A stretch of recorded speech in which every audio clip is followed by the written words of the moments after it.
I guess the Navy is so desperate these days, they're handing out medals to anyone who manages to crawl back alive. It was just dumb luck, nothing brave about it.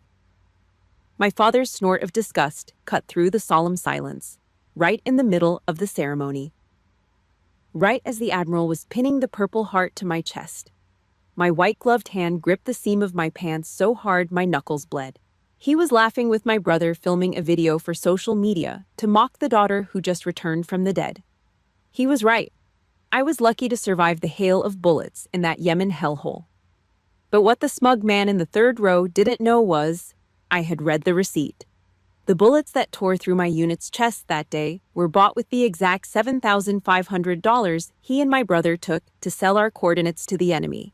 Before I tell you how I weaponized military discipline to turn that bloody receipt into a life sentence for my own flesh and blood hit-like, let me know what time you're listening to this and subscribe to the channel. If you believe the most ruthless betrayal doesn't come from an enemy's rifle, but from the signature of those sharing your own blood. The salt air of Naval Base Charleston usually cleared my head. Not today. It felt thick, suffocating. The brass buttons of my dress whites dug sharply into my collarbone as I stood at attention. Admiral Harris stood at the wooden podium. His voice, heavy with gravel and grit, echoed over the static of the PA system. He was reading the names of my 17 dead squad mates. 17 caskets draped in American flags. Then came the noise. A wet, dismissive snort from the VIP section. Row 3. God, how long is this gonna take? It was Robert, my father. He didn't even bother dropping his volume. Next to him, April had her phone out. The harsh glare of her clip-on ring light cut through the morning shadow. She was live streaming the entire thing, angling the lens just right to catch Robert's eye roll for her followers. I kept my eyes locked front, dead center, shoulders pulled back, chin strictly parallel to the deck. I didn't need to turn my head to know exactly what the rest of them were doing. Janice, my mother, was obsessively smoothing a microscopic crease on her $300 designer dress. A dress bought specifically for the local press cameras, not to honor me. Derek, my older brother, slouched low in his folding chair. He let out an exaggerated yawn, openly scrolling through his fantasy football roster. 17 names, 17 ghosts, and my blood relatives couldn't even fake giving a damn. I dug my fingernails into my palms. Hard. Through the thick cotton of my white ceremonial gloves, I felt the skin break. Warm wetness pooled against the fabric. I started the count. Inhale for 4. Hold for 4. Exhale for 4. Box breathing. Keep the heart rate under 90. Shut the noise out. The microphone clicked off. Heavy boots marched across the wooden stage. Admiral Harris stopped dead in front of me. He didn't wear the camera-ready smile most brass flashed for the press pool. His face was granite. His eyes were cold steel, assessing the damage behind my rigid posture. He held the Purple Heart. The gold profile of Washington gleamed mercilessly under the Carolina sun. He stepped into my personal space. The sharp, clean scent of boot polish and starch hit me. He positioned the medal over my left breast pocket. The heavy pin pushed through the white fabric. A sharp metallic click. Harris leaned in. His lips barely moved. This piece of metal, he whispered, his voice dropping to a low abrasive register meant only for my ears. It proves you can survive enemy fire. Let's see if you can survive the knives in your back. I didn't blink. I didn't nod. But my jaw locked tight. Knives in the back. Harris wasn't a man who wasted breath on empty metaphors. He was former Navy intelligence. A warning like that wasn't a condolence. It was a tactical briefing. The pieces clicking into place in my head were colder than the bronze sitting on my chest. Dismissed. The second the formation broke, the vultures descended. They didn't come to hug me. They didn't ask if the shrapnel fragments still buried in my ribs were aching in the coastal humidity. They wanted the photo op. April shoved her phone inches from my face. The flash strobed. Once, twice, 3 times. The harsh bursts of white light violently dragged my brain back to Yemen. Muzzle flashes in the pitch black. The deafening crack of AK-47s. The metallic smell of hot casings and fresh blood. I forced the memory down into a black box and slammed the lid shut. Robert slung a heavy, sweaty arm around my shoulder, dragging me in for the cameras. He smelled of cheap scotch and stale cigars. "Smile, Ollie," he muttered, squeezing my injured shoulder just a little too hard. "Look like a hero. Let's see how much cash the VA pays out for that mess of scars." My blood turned to ice. I didn't argue. I didn't scream. I didn't create a scene for April's live stream.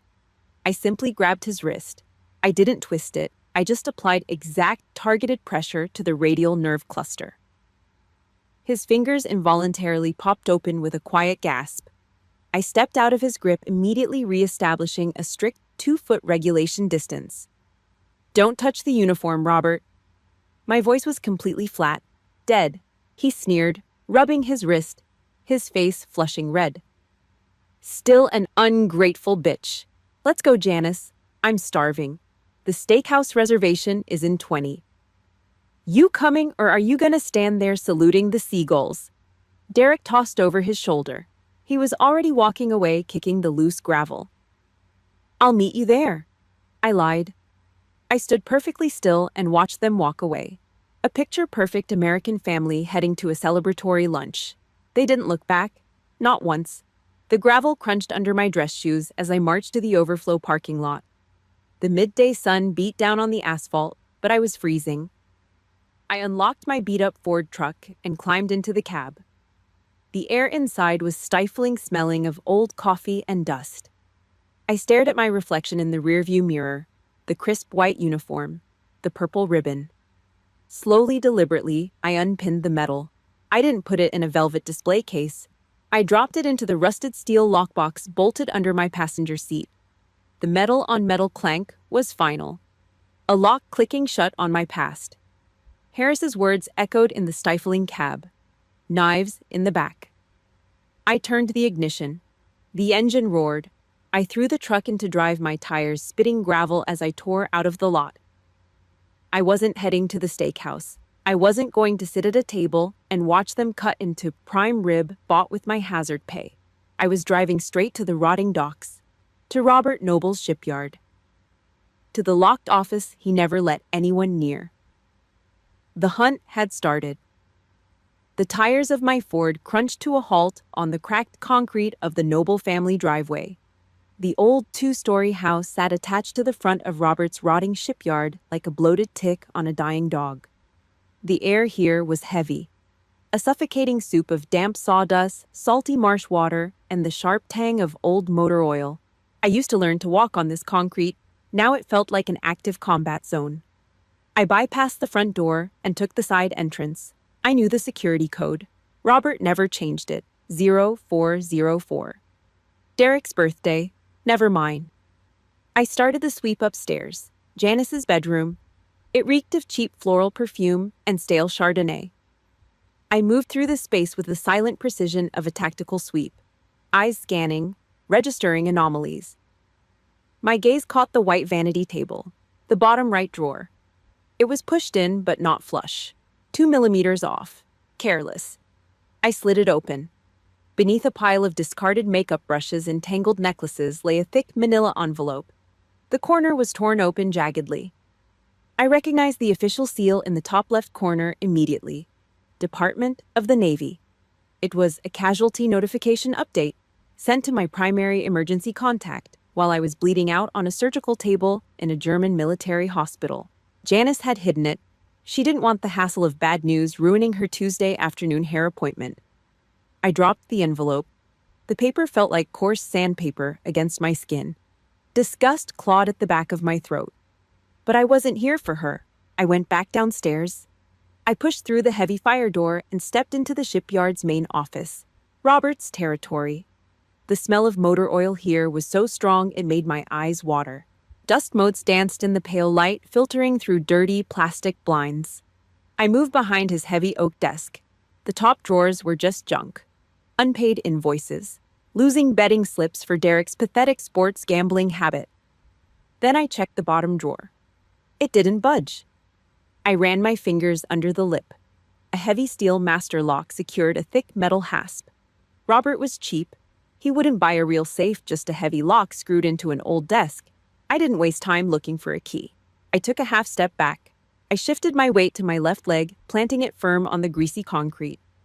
I raised my right foot, driving the steel-reinforced heel of my combat boot in a straight, violent line dead center into the wood housing the lock.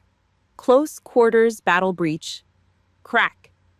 The aged oak splintered instantly. The metal hasp tore free from the screws. The drawer bounced open on bent steel tracks. I dropped to one knee. Inside was a chaotic mess of tax forms and bank statements.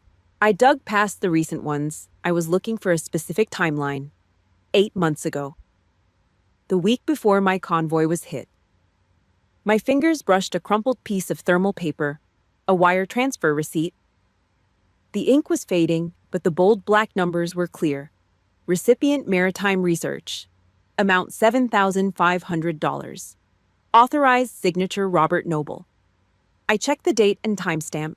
Exactly 48 hours before the ambush in Yemen.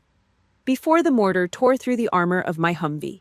Before 17 good men burned to death in the sand. I stared at the number. $7,500. I did the math in my head. That was the exact amount Derek owed his bookie last fall. The exact amount Robert needed to fix the leaking roof of this miserable office. My life, my squad's lives, traded for a gambling debt and some roofing tar. The sickness hit me then, a violent physical wave of nausea. I tasted bile. I clamped my jaw shut and swallowed it down. I pulled out my phone. I snapped a picture of the thermal paper, making sure the signature was in focus. I opened an encrypted channel and sent the file to Ethan Cole. Ethan was a former Intel analyst. Honorable discharge. Metal brace on his left leg. He was the only person breathing I actually trusted. Run this, I texted. The weight was suffocating. The silence in the office pressed against my eardrums, broken only by the distant hum of a boat engine on the water. 2 minutes later, my phone vibrated. Ethan's name flashed. I answered. Yeah. Ollie. Ethan's voice was tight, shaking. Where did you get this? Just tell me what it is, Ethan. Maritime Research is a ghost. It's a known shell company for the rebel factions in that sector. Ollie, whoever signed this transferred money to open a verification channel right before receiving a massive offshore deposit from them. They sold your convoy's route. The phone slipped from my fingers. It hit the concrete floor with a dull thud. My father didn't just abandon me. He sold me. He sold the United States Navy. If you have ever felt the sickening gut punch of finding out the people you trusted most were stabbing you in the back for their own gain, hit the like button right now. Leave a comment saying, I survived, to show that no matter how deep the betrayal goes, we don't break.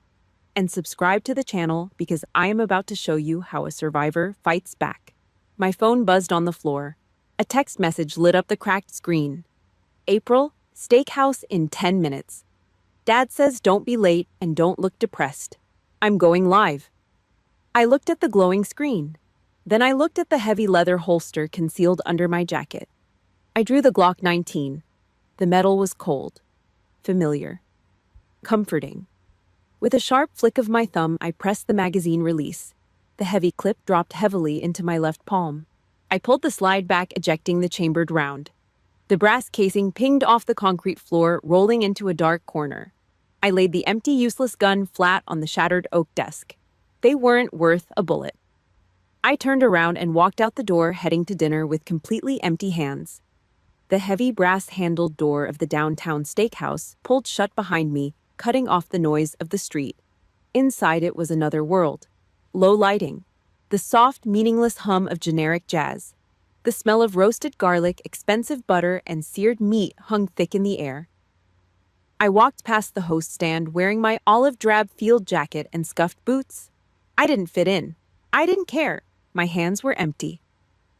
I had left the Glock on the shattered oak desk back at the shipyard. This wasn't a firefight. This was a reconnaissance mission inside a slaughterhouse. I spotted them at a large corner booth. A picture-perfect American family. Robert was holding court.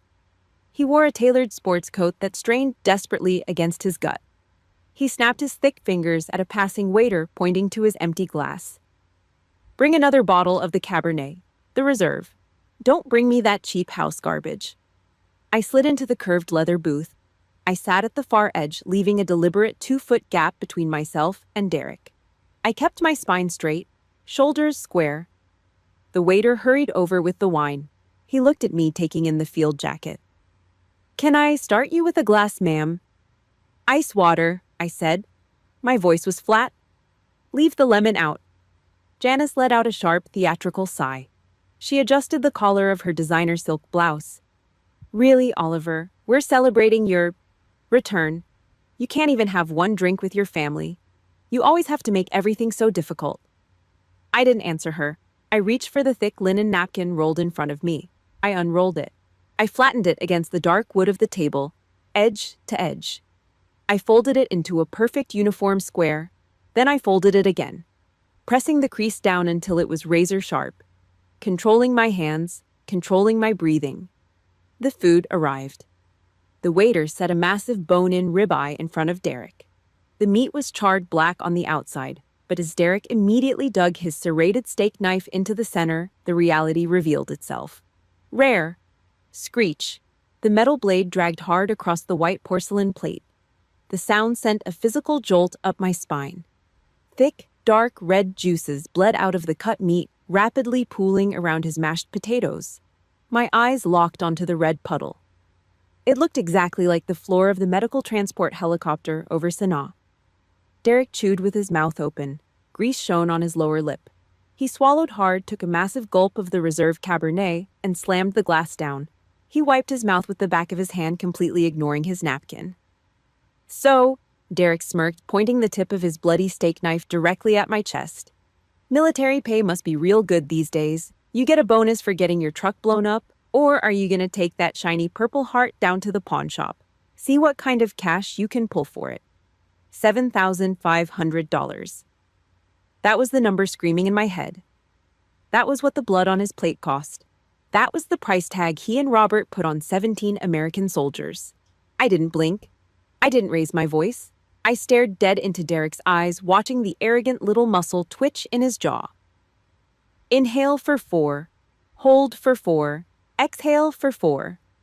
Suddenly, a blinding white light exploded in the periphery of my vision. April. She had clipped a plastic ring light to her iPhone and shoved it halfway across the table, aiming the lens right at my face. "Say hi to the stream, sis," April chirped. Her voice was artificially pitched up. "Fake. Plastic. A performance for strangers on the internet. We are out to dinner celebrating my big sister, the war hero. Give us a smile, Ollie. Everyone is watching." The phone screen faced me. I could see the little heart icons floating up the side of the app. People tapping their screens, buying into the lie of the supportive noble family. Janice leaned across the table, her face pulling into a mask of maternal concern that didn't reach her cold eyes. "Oh, Oliver, please, drop the miserable face. Just for one night, we are all so incredibly proud of you. Stop ruining the family dinner with this mood." Gaslighting. Textbook and relentless. I was the problem. I was the one ruining the $150 steaks with my trauma. I looked down at the glass of ice water the waiter had placed in front of me. A single black housefly was floating on the surface of the melting ice. Dead. Drowning in a pristine, expensive crystal glass. That was this family. Complete rot wrapped in a white tablecloth. Inside the breast pocket of my jacket, my burner phone vibrated. Not a standard ring. 3 short, sharp bursts. Tactical encryption. I kept my right hand on the table. I slowly slid my left hand into the pocket. I pulled the device out just enough to read the locked screen. A secure text message from a DC area code. Admiral Harris. Wire confirmed. They are active targets. Hold position. Do not engage. Active targets. The words rewired my brain in a fraction of a second. The sickening disgust I felt for the people sitting around this table evaporated. The anger vanished. They weren't my father. They weren't my mother, my brother, or my sister anymore. They were hostile contacts in a federal treason investigation. Ice water rushed into my veins. The tactical grid dropped over my vision. I slid the phone back into my pocket. I looked up. Robert was raising his wine glass, laughing loudly at another one of Derek's terrible jokes. He looked over at me, expecting to see the broken, defeated daughter he had spent 25 years grinding down into the dirt. Instead, I looked straight into his eyes and smiled. It wasn't a happy smile. It was a slow, dead, chilling pull of the lips. The kind of smile a predator gives right before the trap snaps shut. Robert's laugh died instantly in his throat. His hand froze in mid-air, the red wine sloshing dangerously close to the rim of his glass. The smugness drained out of his face, replaced by a sudden, primitive confusion. He didn't know what I knew, but his gut knew something was terribly wrong. I placed my perfectly folded square napkin gently next to the dead fly in my water glass.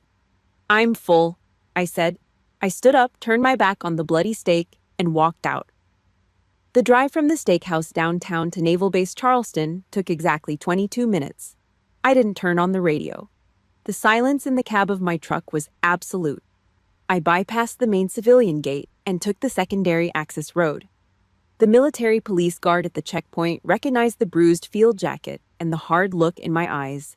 He checked my ID, scanned the barcode, and raised the heavy steel barrier without a word. I parked outside the Intel Command building. It was past midnight. The air coming off the harbor was cold, biting through the thin cotton of my shirt. I badged into the facility. My combat boots hit the polished vinyl floor. Thud, thud, thud. The sound echoed down the long, empty corridor, harsh under the pale, buzzing fluorescent lights. Admiral Harris's office was at the end of the hall. The door was cracked open. I walked in. He didn't turn around. He stood facing the reinforced glass window, looking out over the dark water of the Atlantic. The only light in the room came from a brass desk lamp aiming a tight pool of yellow light onto the center of his glass-topped desk. Sitting perfectly centered in that pool of light was a thick folder. Classified red. Top secret. Harris didn't offer me a seat. He didn't offer fake sympathy or ask how the steak dinner went. He just gave a short, hard nod toward the desk. "Read it." I stepped up to the glass.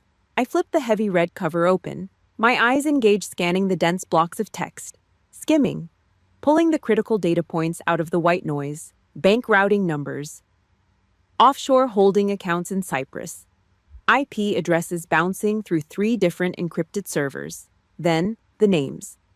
The offshore accounts didn't dump the money directly into Robert's failing shipyard. That would be too obvious. The transfers were broken down into smaller randomized deposits, 1,200 here, 2,000 there, over the course of 3 weeks, all of them funneling directly into a regional bank account registered to D. Noble, Derek. My brother was the broker.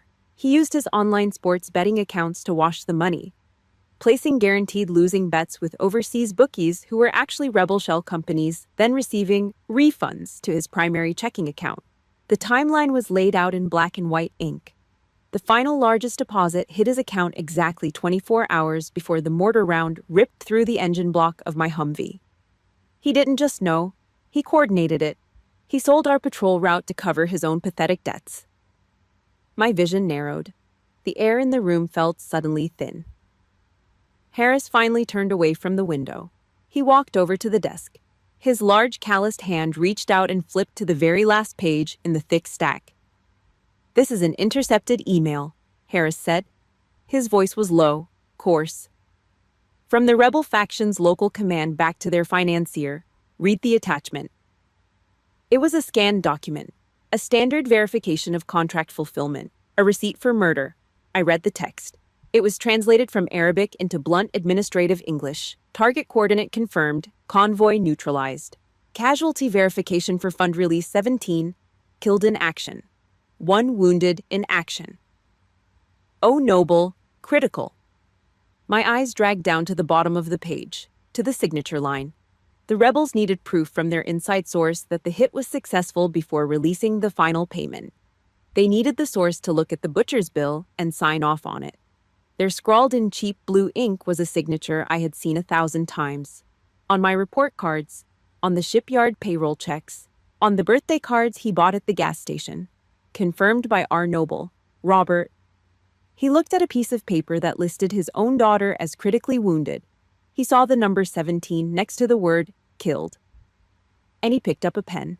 He signed his name to get his hands on the rest of the cash. The cold numbness inside me snapped. It wasn't a sudden explosion of rage. It was a massive silent collapse of everything I thought I knew. The father who taught me how to tie a slipknot. The brother who used to sneak me beers behind the bleachers. They were gone, replaced by two hostile targets staring back at me from a piece of paper. My blood turned to liquid nitrogen.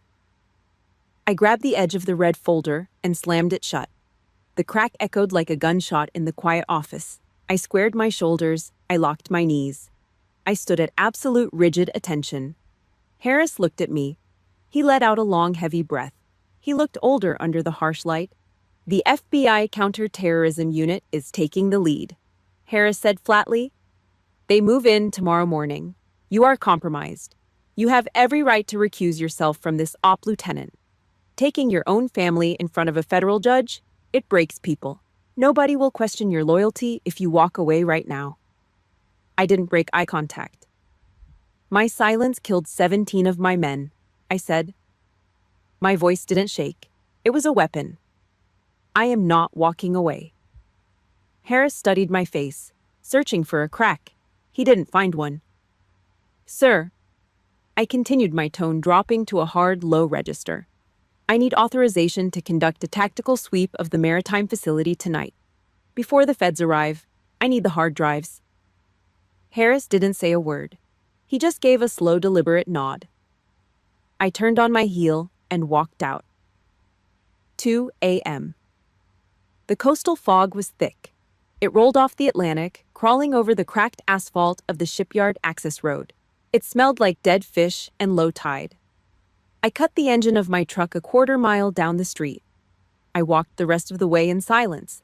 Black field pants, black boots, a black hoodie pulled tight. Operator mode, no memories, no nostalgia. The little girl who used to think Robert Noble was a god for building boats in this yard was dead. Buried under 17 caskets, I reached the rusted chain-link fence. The perimeter security was a joke. Robert always bragged about his custom camera setup. "Nobody gets past my tech," he used to boast over beers. His arrogance was his biggest tactical flaw. I spotted the main junction box mounted low on a cinder block pylon. I dropped to one knee. I pulled the multi-tool from my belt. The cheap plastic housing snapped off with one twist of my wrist. Inside a mess of red and black wires. I didn't need to cut them all, just the feed line to the local DVR snip. 15 seconds. The red recording lights on the mounted cameras went dark. The fortress was blind. I moved. I didn't run. Running makes noise. I flowed through the shadows of the dry-docked hulls, placing the balls of my feet down first to absorb the sound. Sliced the pie, clearing blind corners, moving with the muscle memory of 100 urban sweeps. I reached the foreman's elevated office at the back of the main hangar. It was an enclosed shack built from corrugated aluminum and cheap plywood. The door was secured with a heavy padlock. I didn't bother breaking it. I checked the side window. The latch was broken. It had been broken since 2018. Robert was too cheap to replace it. I slid the glass up and pulled myself through the narrow gap. The air inside was stagnant. It smelled of spilled coffee, cheap cigars, and industrial grease. I pulled a small tactical light from my chest pocket. I clicked it on. Red lens. It preserved night vision and didn't bleed light outside the windows. I swept the beam over the chaotic main desk. Blueprints. Empty styrofoam cups. A heavy layer of dust.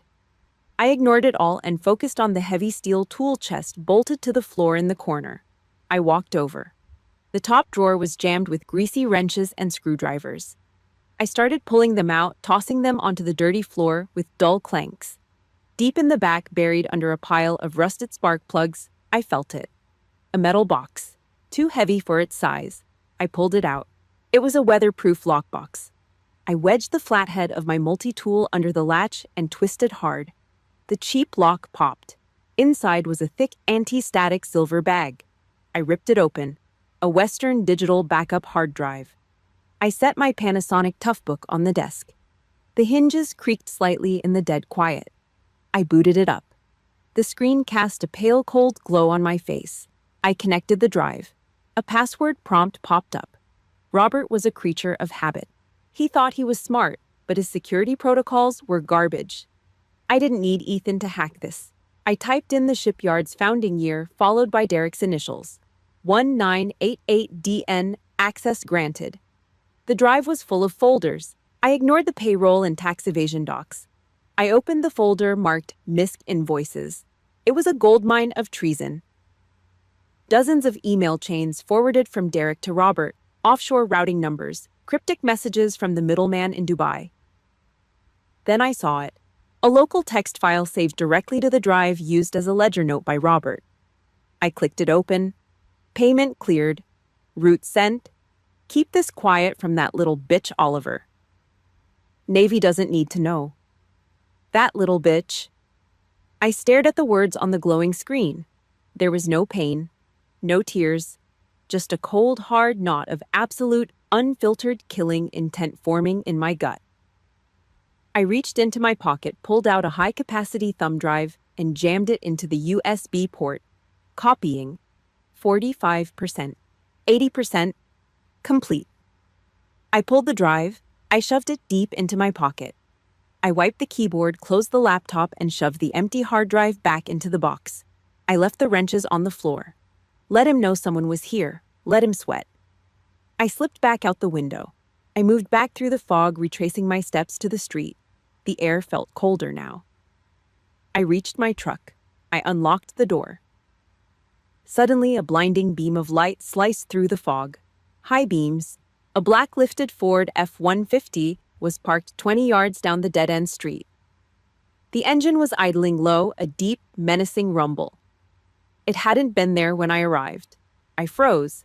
I didn't reach for my waist. I just watched. A man was leaning against the grill of the truck. Heavy leather jacket, thick neck, tattoos crawling up his jawline. He was taking a long drag from a cigarette. The cherry burned bright orange in the gloom. He wasn't local police. He wasn't private security. He was muscle. The rebel faction's stateside handlers were watching Robert's property.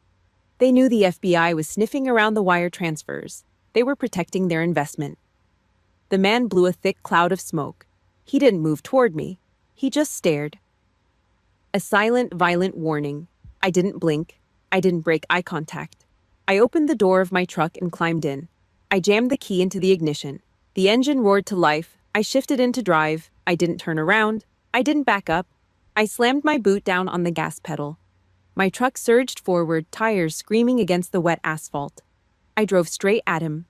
The tattooed man didn't flinch until I was 10 feet away. He finally stepped back, eyes wide, as I ripped past the heavy grille of the F-150, missing his bumper by inches. I hit the main road, the thumb drive burning a hole in my pocket. The war had officially come home. The raid happened at 8 in the morning. FBI tactical units hit the Noble House and the shipyard simultaneously. I watched it unfold from a burner laptop in a cheap motel off Interstate 26. Survival instincts make rats do ugly things. By 9:15, the internet was on fire. April didn't hire a lawyer. She grabbed her phone and went live on social media. I pulled up the feed. April's face filled the screen. Her expensive mascara was running down her cheeks in thick, dark tracks. Perfect lighting, perfect angle. Pure acting. My sister is sick. April sobbed, staring into the camera lens. Oliver has severe PTSD. She's completely paranoid. She's making up insane lies, framing my dad and my brother to cover up her own military failures in Yemen. She's lost her mind.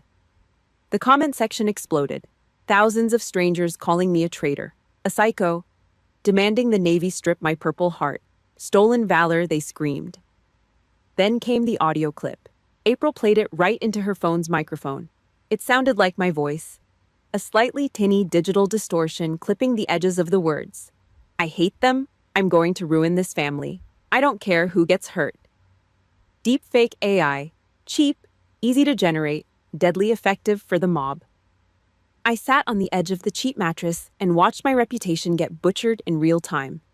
I didn't feel angry. I felt absolute freezing contempt. My phone vibrated on the nightstand. The caller ID flashed. Mom. I let it ring. 1, 2, 3, 4. I hit accept and pressed the speaker button. I set the phone down on the fake wood table. Oliver. Janice's voice ripped through the tiny speaker. It was a frantic, shrill screech. Oliver, please tell me you're there. I kept my mouth shut.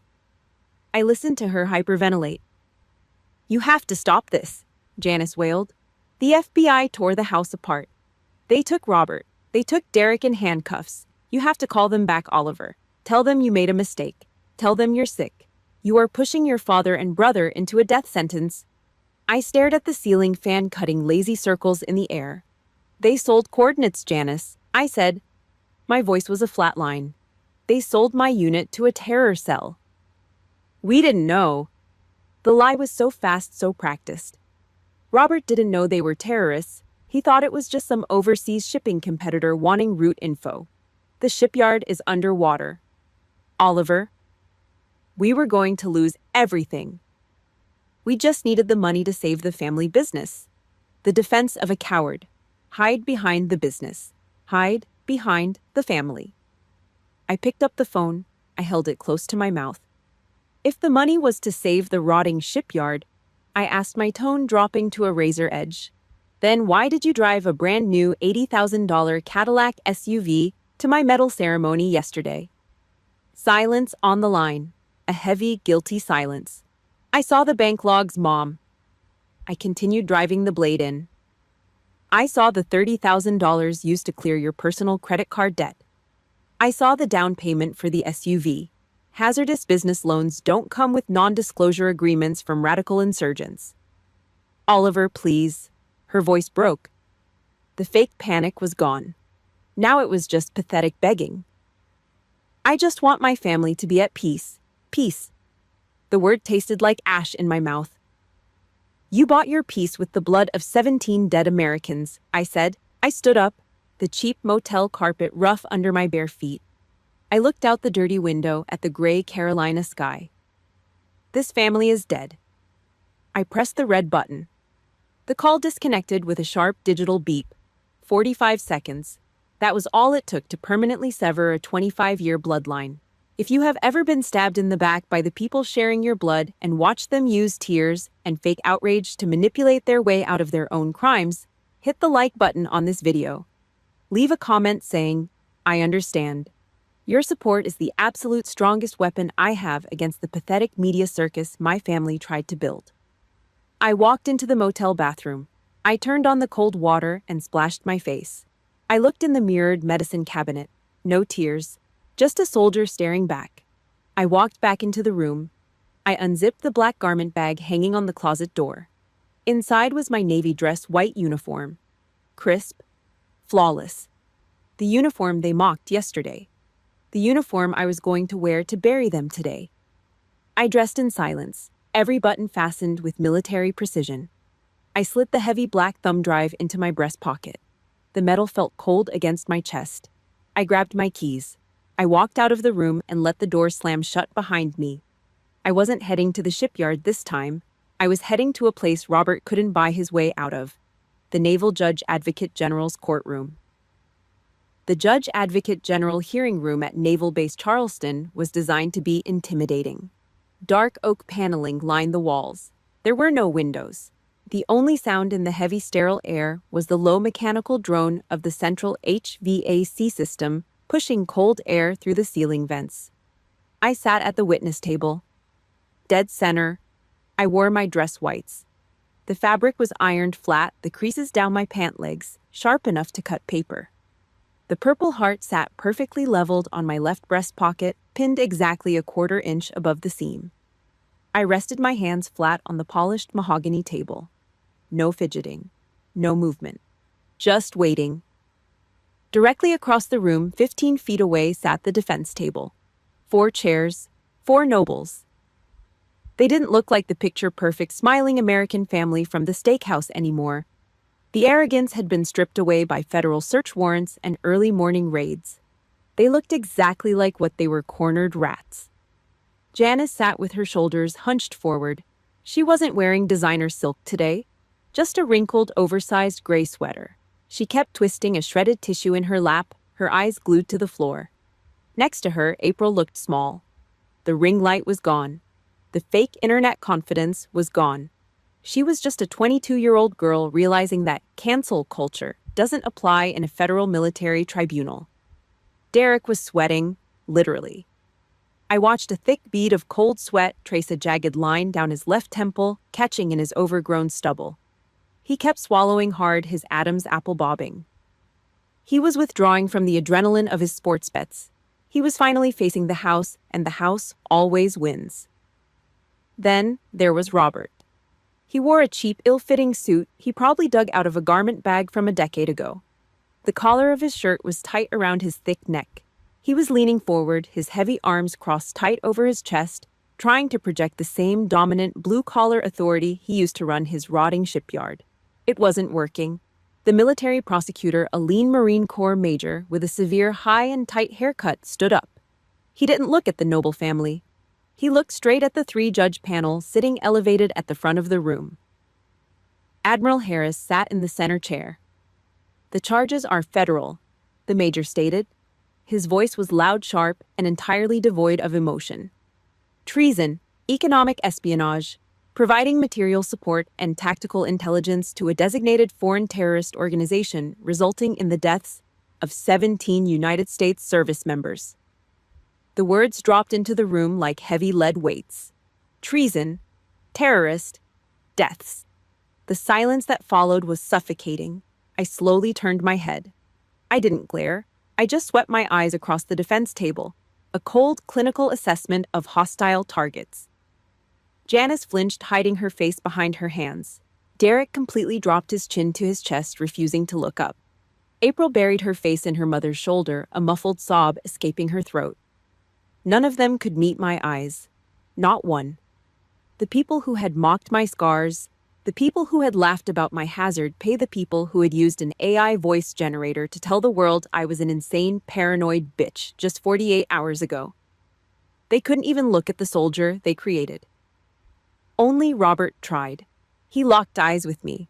He tried to summon the old glare, the one he used to use when I was a teenager to force me into submission.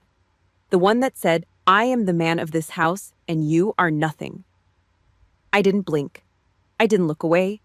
I didn't feel intimidated. I just felt nothing. He was a dying man trying to flex a broken muscle.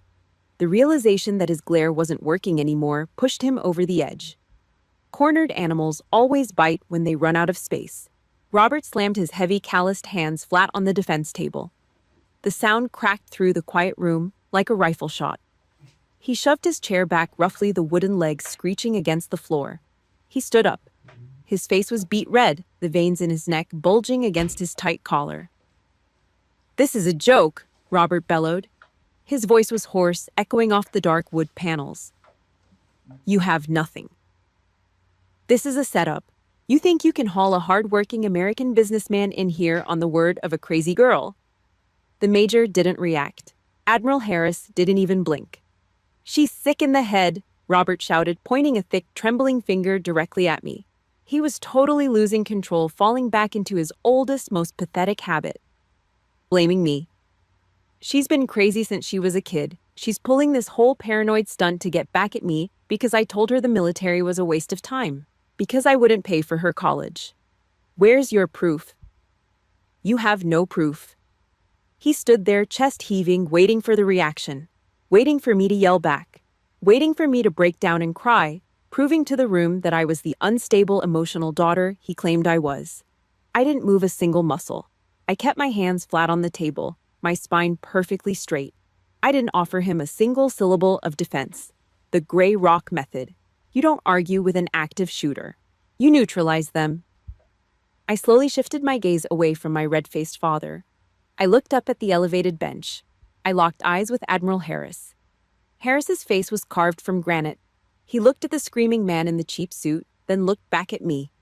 A silent conversation passed between us. The trap was set. The target was in the kill zone. Harris gave a single slow nod. He didn't bang a gavel. He didn't yell for order in the court. He simply looked to his left at the young Navy tech officer manning the AV station in the corner of the room. The tech officer pressed a button on his keyboard. The large high-definition monitor mounted on the wall directly behind the witness stand flickered to life. The The screen glowed a harsh, bright white, casting long, sharp shadows across Robert Noble's panicked face. The pin was pulled. The large high-definition monitor on the wood-paneled wall flared white. A raw audio file appeared on the screen, the digital sound wave hovering in absolute stillness. The tech officer hit play. A sharp crackle of static filled the room, immediately followed by the unmistakable gravelly voice of Robert Noble. It wasn't the fake polished tone he used for clients, and it wasn't the screaming defensive bark he just threw at the judges.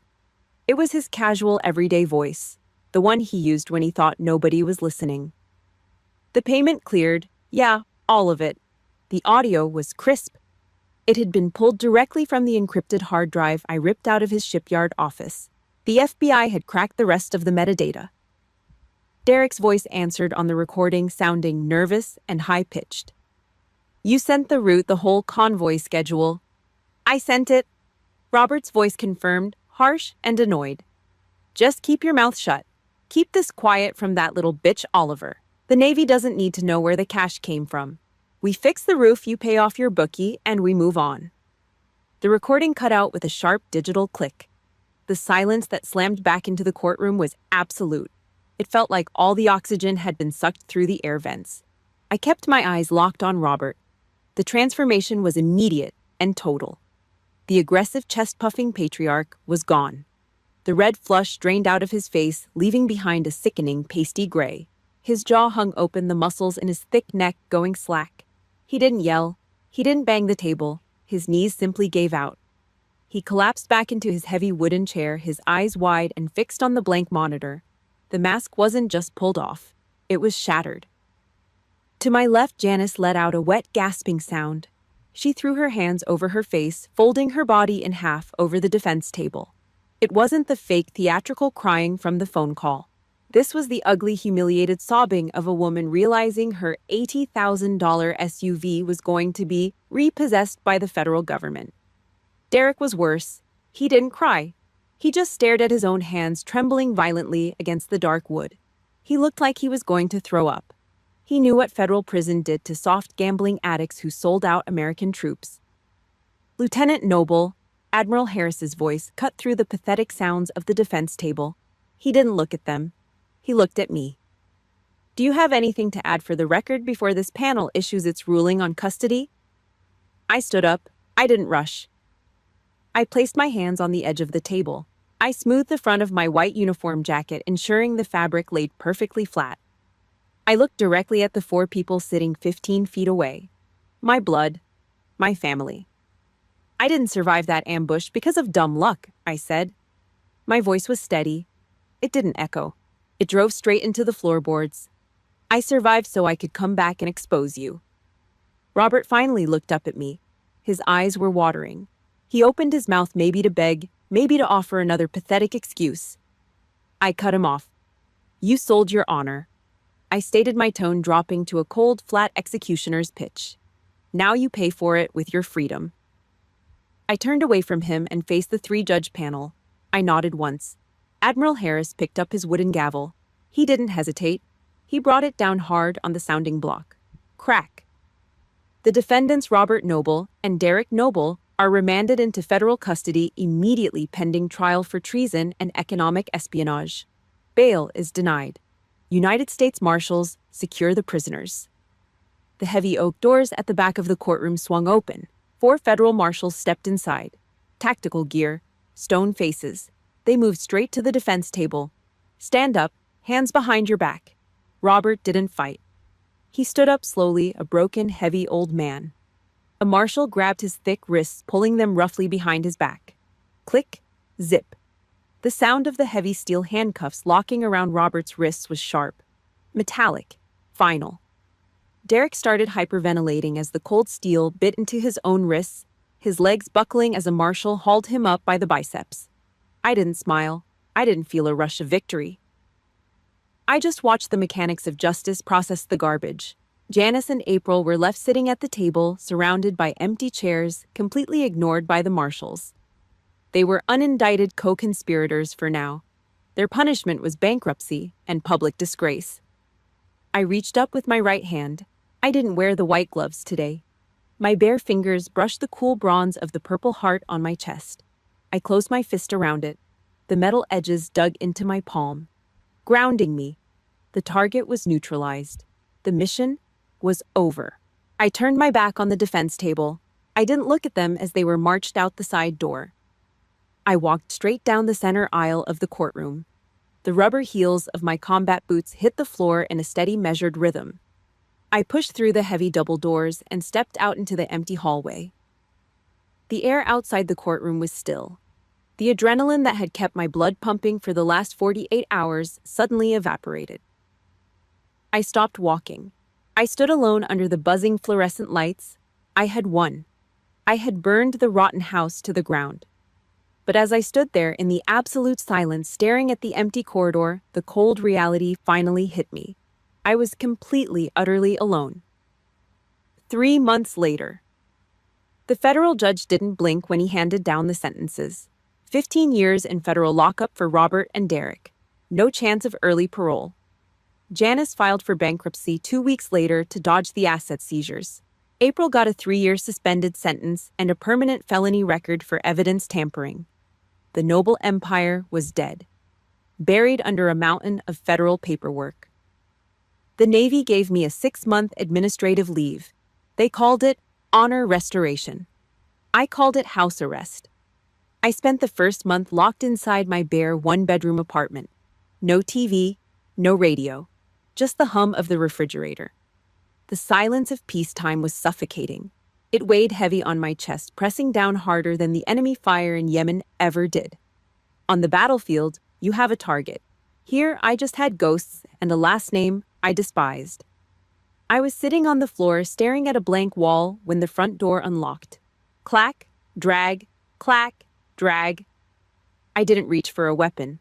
I knew the sound. Ethan Cole walked into the living room. His heavy titanium leg brace clicked rhythmically against the cheap laminate floor. He held 2 mugs of black coffee.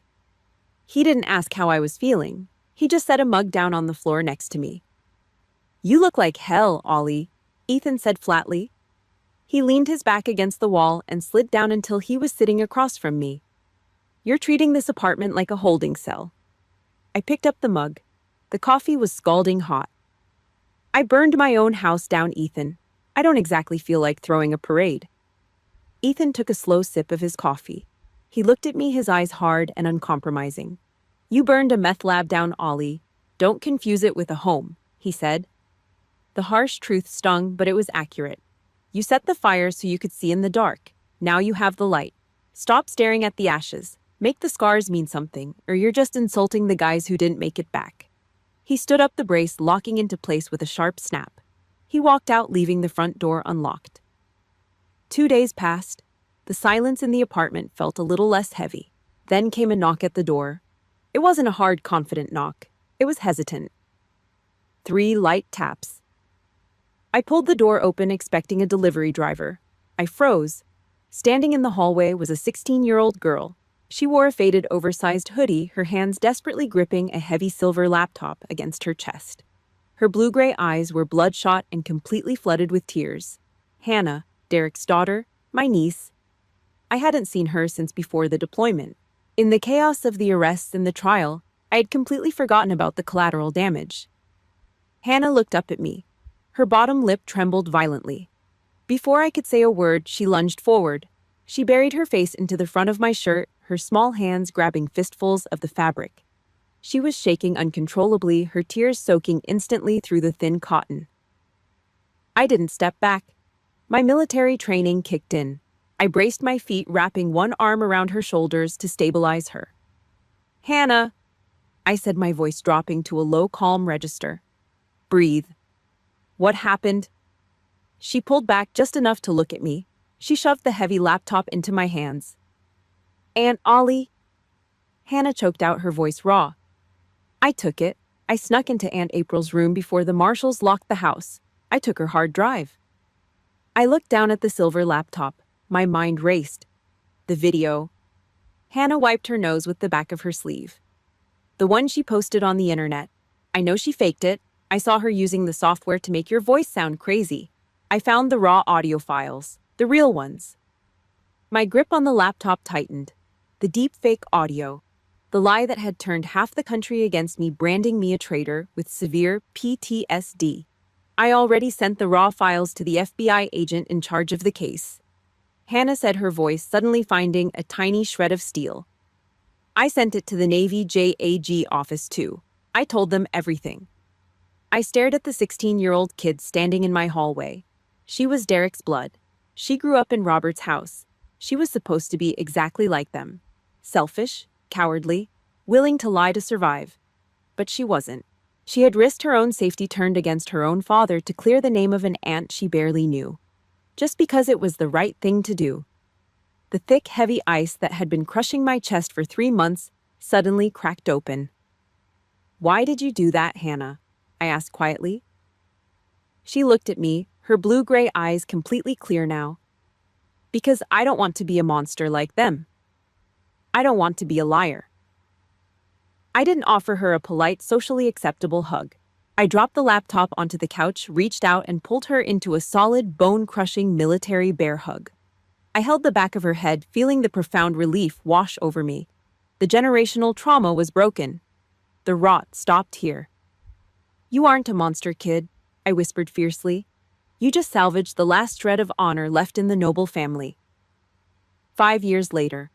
The coastal breeze coming off the Charleston harbor didn't smell like old motor oil and damp sawdust anymore. It smelled clean, salt, and cold water. I stood on the thick, concrete seawall and watched the sun start its slow drop over the Atlantic.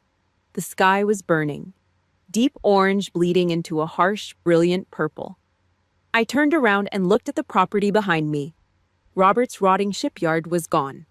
The feds had seized the land to pay off the massive federal fines. When it went up for public auction, I bought it. I used the back pay, the hazard compensation, and the money I made from consulting for naval intelligence. I didn't buy it to build boats. I brought in the heavy dozers and bulldozed the pass straight into the dirt. Now standing on that exact same plot of land was a modern 3-story facility. Concrete, steel, and heavy pane glass. The large sign over the double doors read, "Noble Veteran Transition Center." I took the name that my father and brother dragged through the mud and forced it to mean something else. A place for combat vets dealing with PTSD. A place to get housing assistance, legal help, and a damn job when the civilian world turned its back. Down in the courtyard, Admiral Harris, now retired, wearing a sharp civilian suit, was cutting a red ribbon with an oversized pair of ceremonial scissors. The local press cameras flashed. Ethan Cole was standing next to him, coordinating the crowd, leaning his weight onto his titanium leg brace. He caught my eye through the second-floor window and gave a short 2-finger salute. I nodded back. I stepped away from the window and walked back to my desk. It wasn't cheap oak. It was solid, polished steel. Sitting dead center on the desk was a heavy wooden display block. Resting on the velvet inlay was the Purple Heart. I didn't keep it locked in a rusted steel box under the seat of my truck anymore. I didn't hide it. It wasn't a symbol of Robert's betrayal or April's fake internet outrage. It was the foundation block. The physical proof that I survived the fire and then used the ashes to build a fortress. The heavy door to my office opened. "Lieutenant." I looked up. Hannah stood in the doorway. She was 21 now. She wasn't wearing a faded, oversized hoodie. She wore the immaculate, razor-sharp dress whites of a United States Naval Academy midshipman. Her spine was straight, shoulders perfectly square. Her blue-gray eyes didn't hold a single drop of fear or hesitation. She snapped a flawless regulation salute. I stood up and returned it. "At ease, midshipman," I said. Hannah dropped her hand and relaxed her stance just a fraction. She walked over to the desk and looked down at the Purple Heart sitting in the dying sunlight. "They asked me about you today," Hannah said, her voice steady. "During my final clearance interview, they brought up the old file, the treason charges, my dad, my grandfather." I kept my face neutral. "What did you tell them?" "I told them the truth. I told them my bloodline doesn't define my loyalty." She looked up, holding my gaze. "They cleared me for deployment next month." I felt a hard, tight knot of pride lock into place in my chest.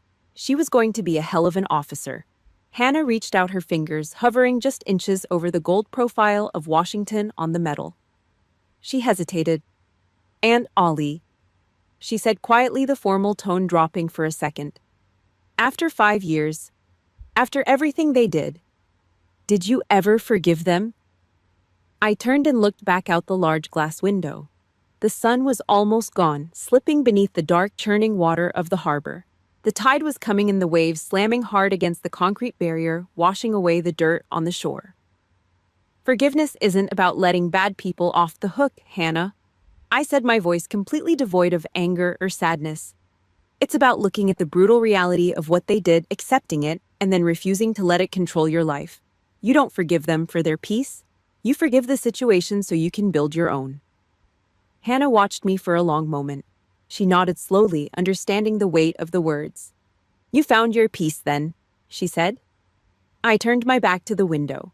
I looked at the steel desk, the metal, the young naval officers standing in front of me, and the facility outside filled with soldiers getting a second chance. The corner of my mouth pulled up into a slow, hard smile. No, I said.